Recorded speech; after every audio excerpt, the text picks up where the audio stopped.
وعلیکم ورحمۃ اللہ وبرکاتہ۔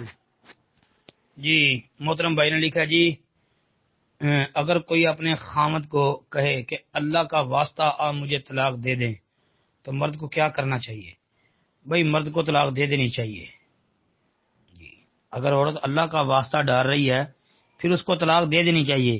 دلیل اس کی وہ صحیح بخاری وغیرہ کے اندر یہ حدیث موجود ہے کہ ام المومنین عائشہ رضی اللہ عنہا بیان کرتی ہیں کہ جون کی بیٹی جب نکاح کے بعد نبی علیہ السلام کی خلوت گاہ میں لائی گئی اور آپ علیہ الصلوۃ والسلام اس کے قریب ہوئے تو اس نے کہا میں اللہ سے آپ کی پناہ چاہتی ہوں۔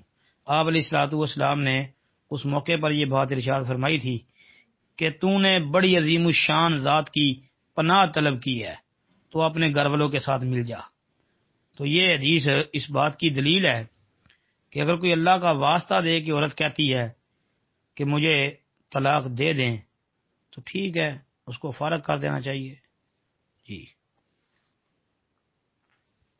السلام علیکم ورحمۃ اللہ وبرکاتہ۔